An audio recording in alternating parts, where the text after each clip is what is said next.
తెల్లవారుజామున కాల్పులు ఉలిక్కిపడ్డ పినపాక ఏజెన్సీ భద్రాద్రి కొత్తగూడెం మోతే రఘునాథపాలెం అడవుల్లో భారీ ఎన్కౌంటర్ గ్రేహౌండ్స్ పోలీసులు నక్సలైట్ల మధ్య కాల్పులు 6 మావోయిస్టులు మృతి వీరిది లచ్చన్న దళంగా గుర్తింపు అని పోలీస్ డిపార్ట్మెంట్ తెలపడం జరిగింది.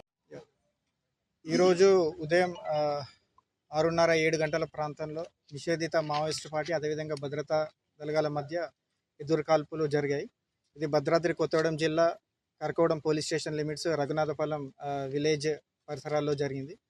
దీంట్లో ఏరియా డామినేషన్లో ఉన్న భద్రతా దళాలకి మావోయిస్టులు తారసపడడం జరిగింది. దీంట్లో ఒక 6 మెంబర్స్ చనిపోయారు. దాంట్లో 4 మెంబర్స్ మేల్, అదేవిధంగా 2 ఫిమేల్ మెంబర్స్ ఉన్నారు. అదేవిధంగా భారీ ఎత్తున మనకు ఆయుధాలు కూడా స్వాధీనం అయ్యాయి.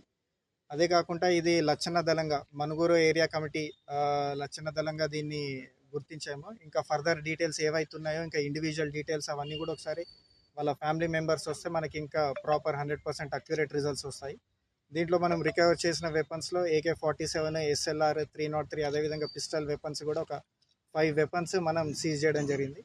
వీళ్ళందరూ కూడా భద్రాద్రి కొత్తగూడెం జిల్లా ASR డివిజనల్ కమిటీలో మనుగూరు పాల్వంచ ఏరియా కమిటీ దళ సభ్యులు.